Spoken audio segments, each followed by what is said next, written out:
नमस्कार दोस्तों, अल्फाजा diary bye DS में आपका स्वागत है।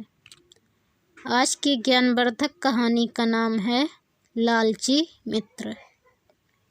बहुत समय पहले की बात है। चंदन नगर में सुखराम नाम का एक घसियारा रहता था। वह बहुत भोला लेकिन ईमानदार था। वह दिन भर घास काटता और घास की गठरी जमींदार को बेच देता। इससे जो पैसे मिलते उसी से अपना पेट भरता। सुखराम के दिन बहुत गरीबी से कट रहे थे।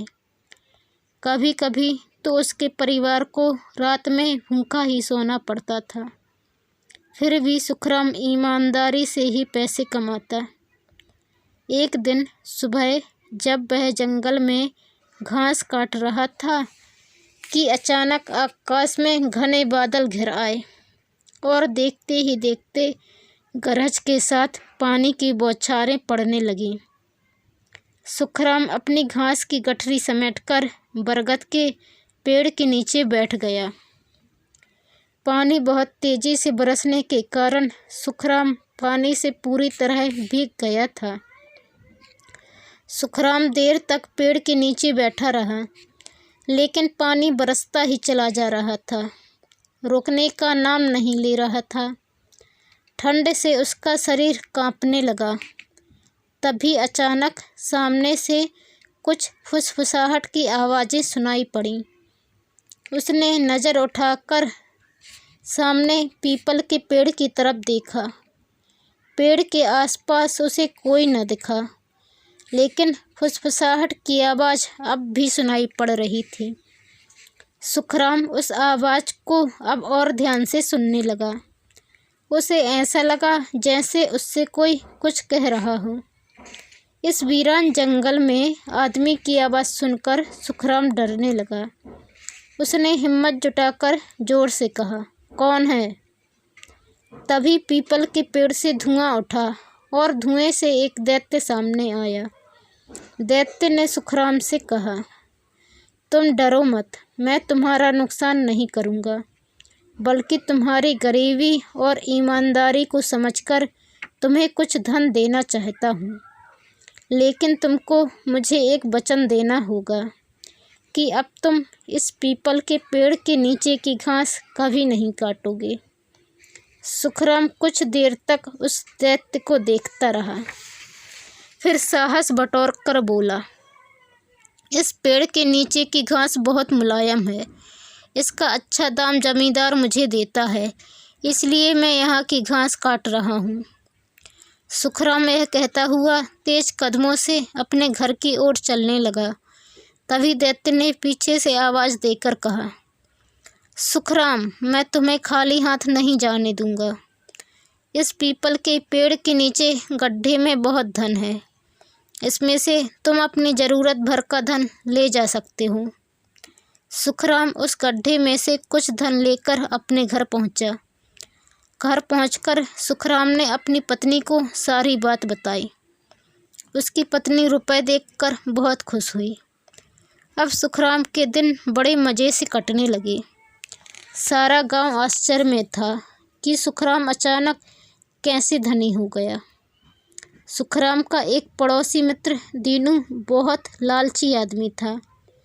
दीनू की पत्नी जब सुखराम की पत्नी से धन के बारे में पूछती तो सुखराम की पत्नी उसे टाल जाती।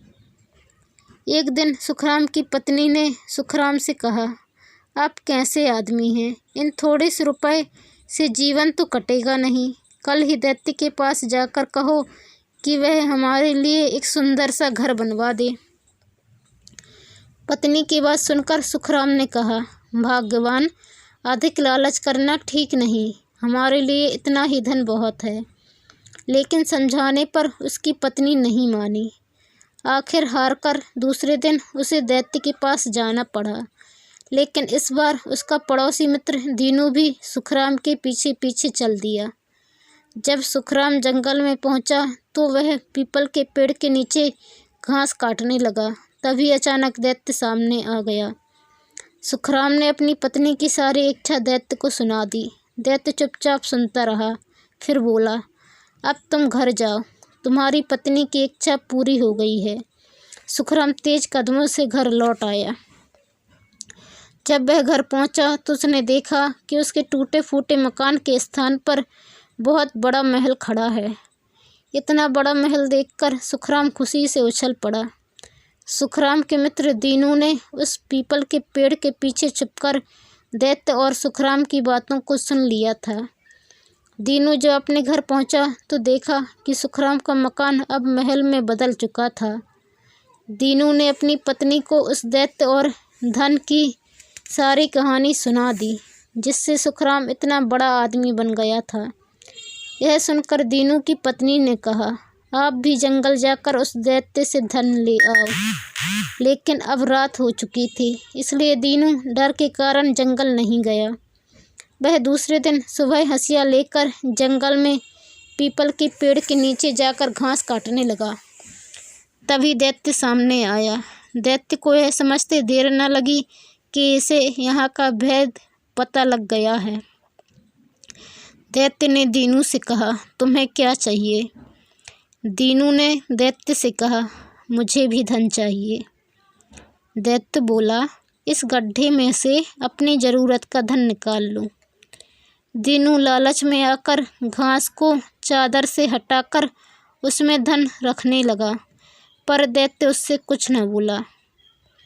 दीनू धन लेकर अपने घर चल दिया। अब दीनू की भी गरीबी जाती रही। दीनू की पत्नी दीनू से बोली, उस दैत्य से अपने लिए एक महल बनवा लो।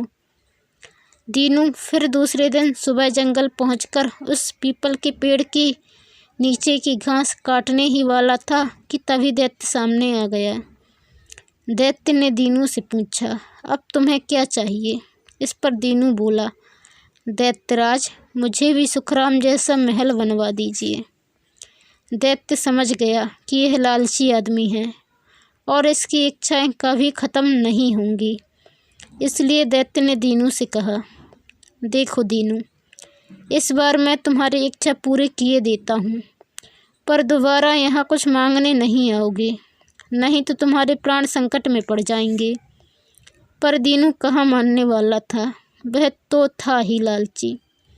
वह फिर दूसरे दिन उससे और धन लेने के लालच में पेड़ के नीचे की घास काटने लगा, परंतु इस बार दैत्य सामने नहीं आया। दीनू को गुस्सा आया और उस पीपल के पेड़ को ही काटने लगा। अभी उसने पेड़ पर 2-3 बार ही किए थे कि अचानक बेहोश होकर गिर पड़ा।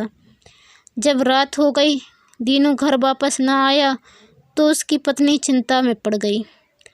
तब उसने सुखराम को सारी कहानी सुनाई और सुखराम को दीनू की खोज में जंगल जाने की प्रार्थना की। जंगल में सुखराम को ढूंढते ढूंढते वह पीपल के पेड़ के पास पहुंचा तो दीनू को बेहोश पाया। तभी अचानक दैत्य प्रकट हुआ और उसने सुखराम से उसके लालची मित्र दीनू के बेहोश होने की सारी कहानी बताई। सुखराम ने प्रार्थना करने पर दैत्य ने दीनू को होश में ला दिया और कहा, दीनू का सारा धन गायब हो जाएगा और मैं सदा के लिए इस पेड़ को छोड़कर चला जाऊंगा। इतना कहकर दैत्य गायब हो गया। दोस्तों, आपको ये कहानी कैसी लगी कमेंट कर ज़रूर बताएं। चैनल पर नए आए हैं तो प्लीज़ चैनल को सब्सक्राइब कर बेल आइकन को क्लिक कर लें। वीडियो पसंद आने पर शेयर करें, लाइक करें। धन्यवाद।